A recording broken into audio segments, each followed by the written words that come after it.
Bueno, buenos días, buenas tardes, buenas noches, según cómo estén, en qué momento del día estén viendo este video.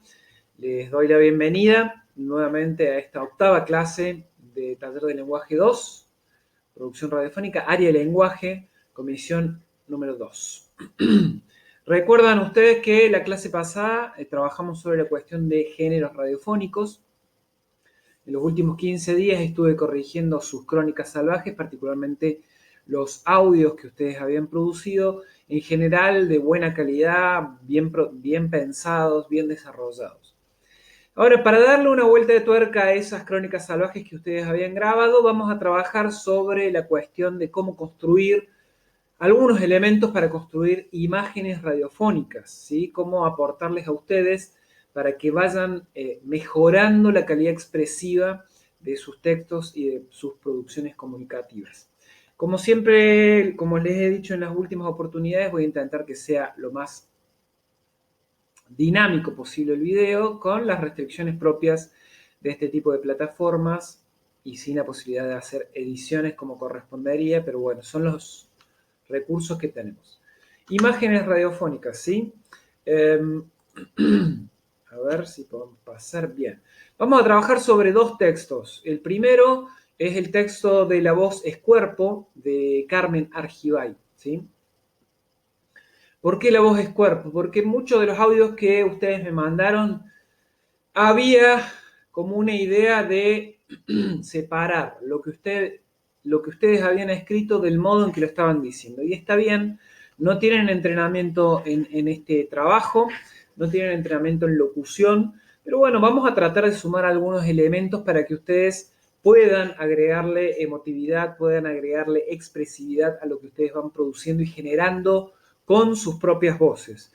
No van a ser locutores, salvo aquellos que ustedes salvo que ustedes lo decidan, pero sí es bueno que ustedes tengan entrenamiento de cierto mínimo manejo de la voz. Cuando hablamos de la voz en radio, estamos hablando de que es el principal elemento que tenemos para comunicar aquello que queremos comunicar a través de nuestra subjetividad.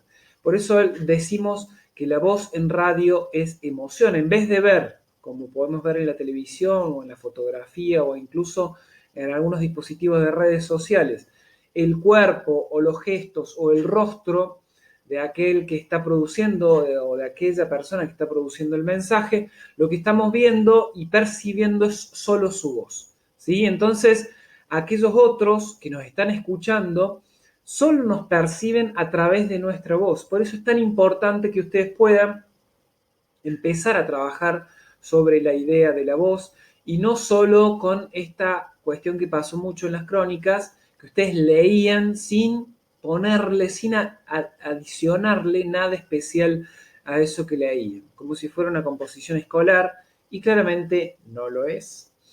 Así que vamos a trabajar con esta idea de que la voz es emoción, obviamente todo tipo de emociones, alegría, seriedad, aburrimiento, había mucho aburrimiento en esas crónicas, enojo e indiferencia.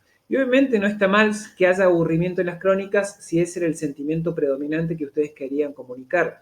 Pero en muchas ocasiones pasaba que había aburrimiento porque no estaban enganchados con el trabajo o enganchadas con el trabajo. Está bien, vale, pero bueno, vamos a trabajarlo a ver si podemos mejorarlo, ¿sí? A través de la voz, con nuestra voz, nosotros construimos escenarios, escenas sensibles para aquellos que nos están escuchando. A través de la voz también asumimos el compromiso de decir con todo lo que ello implica. ¿Qué quiere decir esto, compromiso de decir? Voy controlando la hora para que no sea demasiado extensa la clase porque ustedes no están viendo los videos más allá de los 5 o 6 minutos. Y está todo bien, pero bueno, vamos a tratar de hacerlo más cortos. Cuando asumimos el compromiso de decir, ¿qué estamos queriendo significar con esto? Que cuando uno pronuncia palabra, se está haciendo cargo del momento y el lugar en el que uno está pronunciando algo. No está bueno que ustedes asuman la comunicación y sobre todo pensando en un futuro profesional como si eso no importara. Si ustedes dicen algo, están asumiendo un lugar y eso es muy importante que ustedes lo asuman con todo lo que eso implica. Si cuando ustedes dicen no sienten, no están poniendo, no están sintiendo aquello que están diciendo, sino se están poniendo en el lugar de lo que están tratando de producir en términos de comunicación, no van a poder transmitirlo.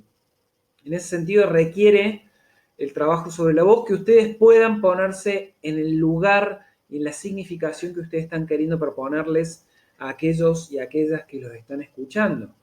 Locutar en ese sentido o usar la voz de manera específica para radio es un poco también actuar, ¿sí? Es un poco también actuar.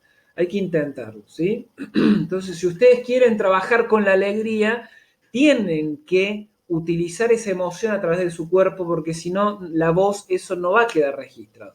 Si ustedes quieren trabajar con la tristeza, lo mismo.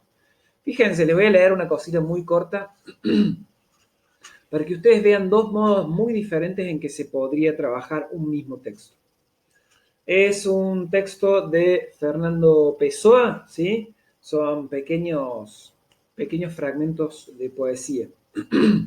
Fíjense, la vida es breve, el alma es vasta, tener es tardar.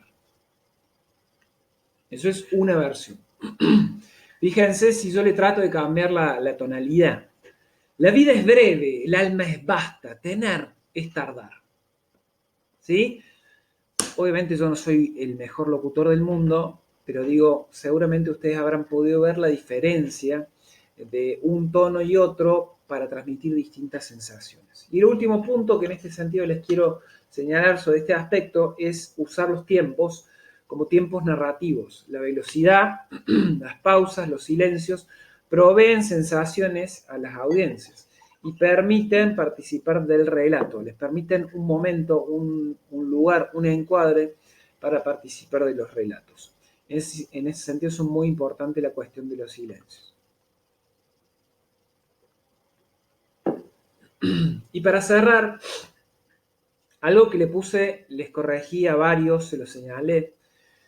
Trabajen, escriban y piensen en producir comunicación para seducir a audiencias. No piensen solamente en lo que ustedes quieren decir o en lo que ustedes quieren escribir, producir, filmar, generar en redes sociales. Piensen también en seducir a quién le están hablando, cómo le están diciendo lo que le están diciendo. ¿Para qué están diciendo lo que están diciendo? En ese sentido, es importante que ustedes tengan como criterio que ustedes siempre están compitiendo por la atención de los demás. No en términos de niños caprichosos, de niñas caprichosas, sino en términos de comunicación. Hay muchos productos de comunicación dando vueltas. Siempre hay algo que llama más la atención de lo que ustedes están produciendo, o llama distinto la atención. En ese sentido, es importante que ustedes traten de tener en cuenta que ustedes siempre están compitiendo contra algo más. Nadie se va a sentar a escucharlos a ustedes, salvo sus padres, quizás. Nadie les regala su atención. Ofrezcan algo a cambio. Ofrezcan un modo distinto de narrar, ofrezcan algo particular, algo sensible, algo humorístico, algo gracioso. Ofrezcan algo a cambio. Nadie les regala su atención. Cerrando, ese es el texto de La voz es cuerpo de Argibay, que ya se los mando en el mail también. Obviamente estos son súper resúmenes, la idea es que ustedes lean los textos, ¿sí? Obviamente. Pasamos al segundo texto, que es la cuestión de las sensaciones radiofónicas de Antón. Discúlpenme, voy a tomar agua. En algunas de las crónicas utilizaron, y está bueno, que empiecen a jugar con eso, porque también seguramente lo están haciendo en producción radiofónica. Utilizaron recursos como efectos, ¿sí? Efectos, cortinas musicales fue lo que más se utilizó, distorsiones a la voz, sonido ambiente, etcétera, etcétera. Está buenísimo, ¿sí? Está buenísimo que ustedes utilicen todos los recursos que les permiten ir experimentando, ir creando, ir innovando, ir dándole mayor atractivo al discurso que ustedes están generando.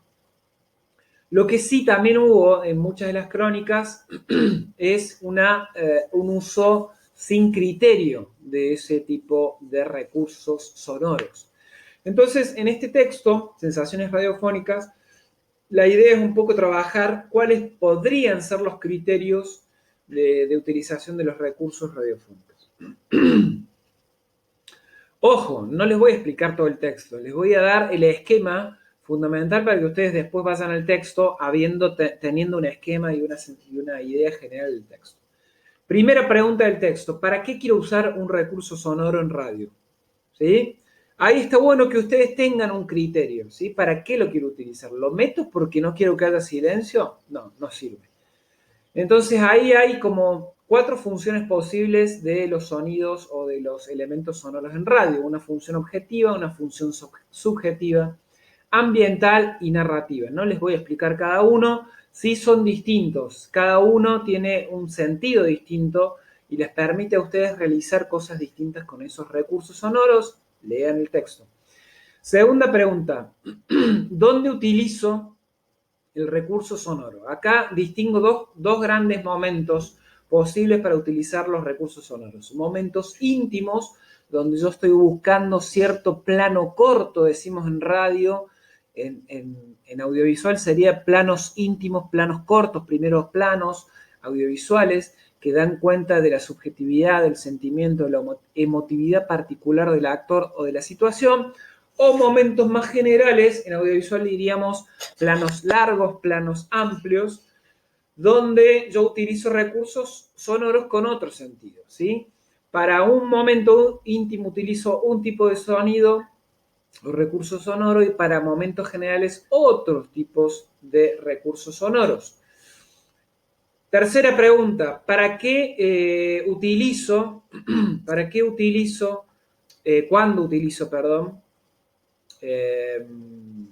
cuándo utilizo los recursos sonoros?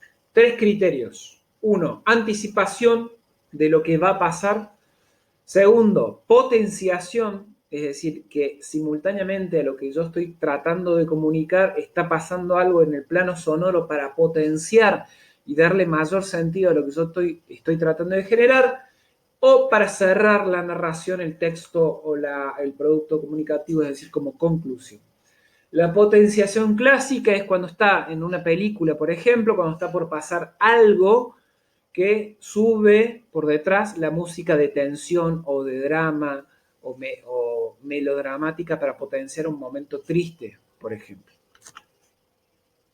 Cuarta pregunta, ¿cómo deben ser los recursos sonoros que yo utilizo? Acá de vuelta un cuadro del texto que está bueno para trabajar los timbres de voz, ¿sí? Voces más abiertas o voces más cerradas, instrumentos de percusión y metal, efectos animados y claros, ¿sí?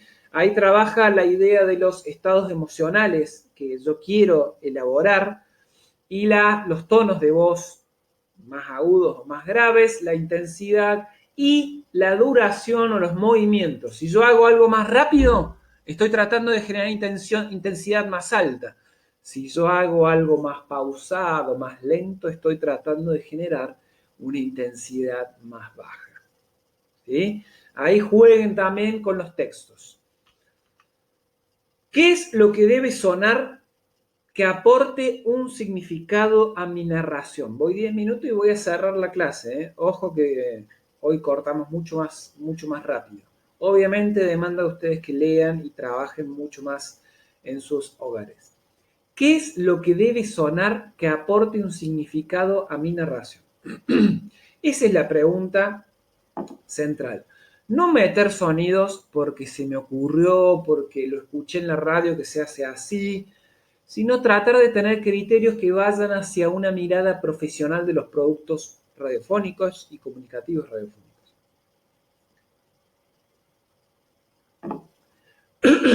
¿Qué es lo que debe sonar que aporte un significado, un sentido, que sume a la narración? No que esté por estar. ¿Está claro? Bien. Tienen que leer los 2 textos, son textos realmente cortos, realmente sencillos, Sensaciones Radiofónicas y La Voz es Cuerpo de Argibay, para comprender todo esto de manera mucho más clara y mucho más sentida, mucho más profunda. Esto es una presentación inicial para que ustedes se introduzcan y fundamentalmente para que puedan realizar el práctico número 5. El práctico número 5 va a trabajar con la cuestión de los géneros, que vimos la clase pasada, la clase 7, y la cuestión del uso de la voz y las sensaciones radiofónicas. Ustedes, la clase pasada, yo les había pedido que produzcan 2 tipos de textos con géneros radiofónicos distintos. En este caso, no le voy a pedir el trabajo a todos, ¿sí? No les voy a pedir el trabajo a todos, sino que 7 alumnos sorteados al azar en el Excel que yo tengo de lista, van a grabar y entregar los 2 textos de distinto género que les pedí producir la semana pasada. Si no los produjeron la semana pasada, la verdad es que no les pasa nada, sino que los van a tener que producir desde cero, solamente que no van a tener las 2 instancias de trabajo, que era producir los textos teniendo en cuenta los géneros, y ahora producir los textos y grabarlos teniendo en consideración lo que vimos en la clase 7 y lo que estamos viendo en esta clase 8, leyendo los textos, y eso se va a notar, y cada corrección va a ir añadiendo dificultad. La primera crónica grabada obviamente tenía menos dificultad y menos exigencia. Esta segunda crónica ya les empiezo a pedir un poquito más. Obviamente tienen que tener en cuenta lo trabajado en las 2 clases. A, lo trabajado sobre la cuestión de géneros, y B, lo trabajado en la cuestión de uso de la voz en esta clase y de sensaciones radiofónicas. El listado de alumnos está acá, pero también va en el Power. Son 7 alumnos y alumnas. Insisto, por sorteo, obviamente a estas personas no les va a tocar otros prácticos que también va a ir por sorteo. La fecha de entrega hasta el viernes de la semana que viene, 29 de mayo, a mi casilla de mail. No les recibo después del 29 de mayo, como he recibido hasta ahora trabajos fuera de fecha. Atentos, atentas, no recibiré trabajo fuera de fecha. Tienen tiempo, les estoy mandando esto, tienen casi 10 días para trabajar un producto que es realmente simple, pero que les pido que sean un poquito más finos en el trabajo de producción y redacción, teniendo en cuenta los géneros, y en el trabajo a nivel del audio y la grabación. Cualquier cosa, cualquier duda me escriben a mi mail. Y obviamente en estos tiempos de pandemia siempre tenemos en consideración problemas de conectividad, de que no recibe el mail, etcétera, pero traten de cumplir sí o sí la fecha. Para los que no tienen que entregar el práctico, lean los textos y manténganse al día. Nos vemos la semana que viene. Saludos.